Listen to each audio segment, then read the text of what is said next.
Hey Peter, thanks for coming in today. Good to see you. So we're going to take a look at your irons today and see if we can't find something that's performing a little better, all right? Sounds good. So what we're really going to do, I want to learn really all about your game, good shots you hit, the bad shots. Then we're actually going to measure your current clubs just to see if there is anything about them that might be contributing to the bad ones especially. After that, we'll hit them, see how they are performing, and then put something together on our wall to see if it can beat it. Does this all sound good? Sounds great. Great. So let's talk a little bit about your game. Tell me good shots, bad shots, what do those look like? My misses tend to be not hitting them solidly Okay. versus directional. Gotcha. And so that can be fat, it can be thin. And I'm generally more of a player who is better at getting it in the hole versus being a US Open, stripe it down the middle every single shot. Okay, so then those shots that you do miss hit with the irons, do you typically find that you are probably ending up a little bit shorter of the green then, and that is why you do have to get up and down? That's right. Okay. I probably hit them a little bit, a little fatter, the miss hits.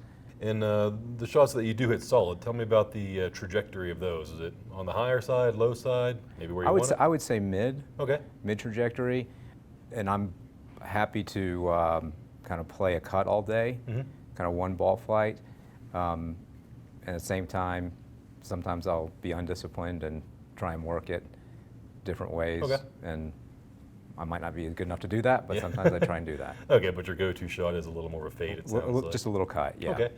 Whenever you do hit a directional miss, does it just curve too far to the right, or might it go left? Any pattern to that? The shot I'm trying to eliminate is a high block. Okay.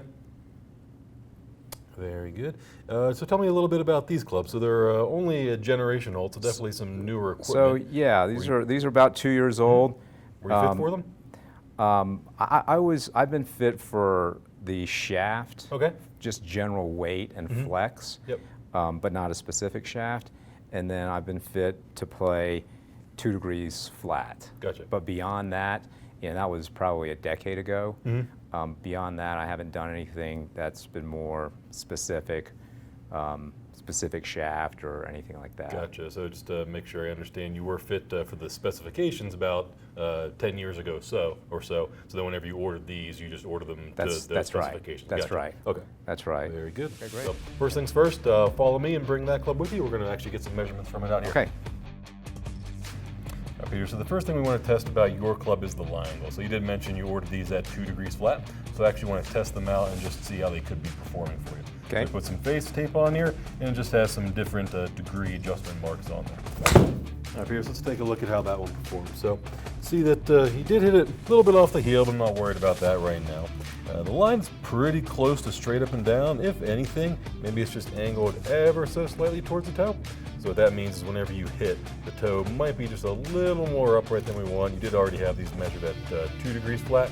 You might even be able to go like 1 degree flat, or if anything, you can leave them where they are could be fine. All right, Peter, so what we're going to do next is test your current club. All right, Peter, so let's talk about your current club and how it's performing. We have 3 main numbers we're going to talk about. One will be the backspin, the launch angle, and then the descent angle, which is the angle the ball lands when it's hitting the green. Where the ball went for you, you had about 8 yards offline average, everything curving to the left. You had a few that maybe started a little too far to the left. And then ultimately the ball's carrying about 158 yards on average. Now if we look at the launch numbers and how you got there, we see that your backspin is just a little bit lower than we'd like it to be for your speed. Now the good combination though, you do have a higher launch angle, just slightly higher than optimal. So even though you may be spinning it a little low, you're launching it high, and with that combination, that means your descent angle is actually pretty good. We like to see you around 45, 46, you're at 44, so you're not far off. But because of this lack of backspin, we could actually maybe even be giving up a couple yards because of that. Okay. So what I bet we can find, especially with just some newer technology, only a generation, but irons have changed a lot just in that short amount of time. Be interested to see if we can get that ball speed number a little higher. You're at 108. For every couple of miles an hour we can gain, that's only going to go farther. So let's put something together, see if we can get some more yards and keep it pretty straight. Okay. Sound good? Great.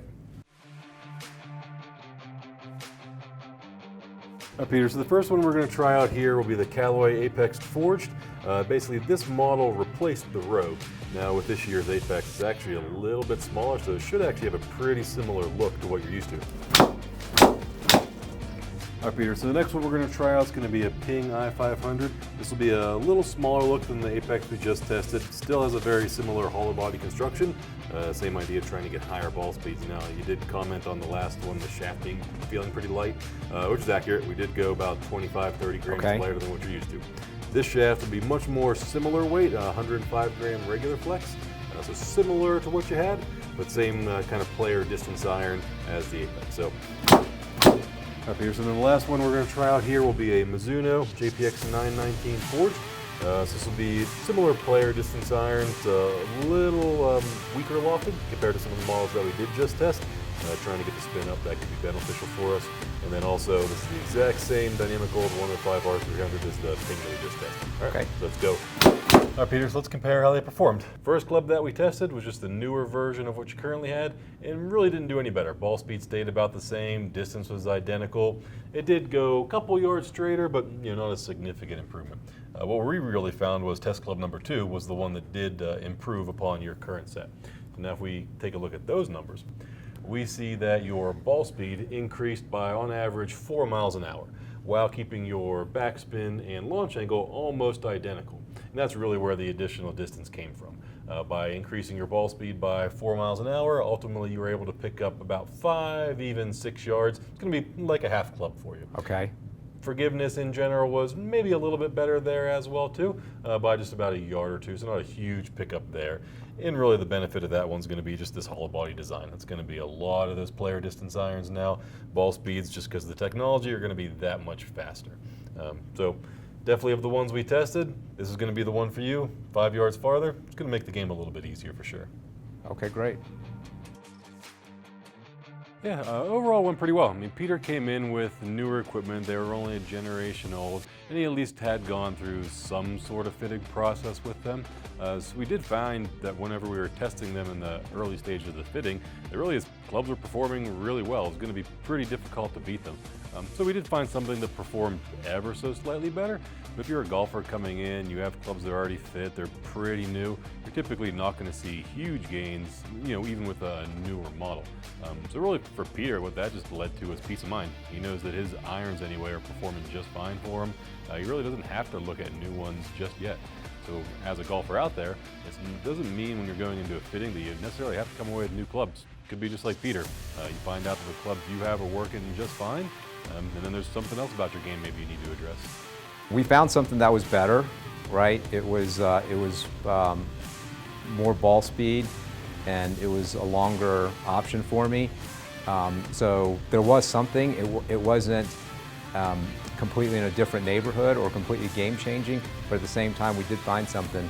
But the overall takeaway, I think, is also reassuring, which is that what I have works pretty well, but it can be fine-tuned, and that's the takeaway I'll have, which is not looking for something that's going to completely change my game, but there are opportunities to fine-tune it on the fringes.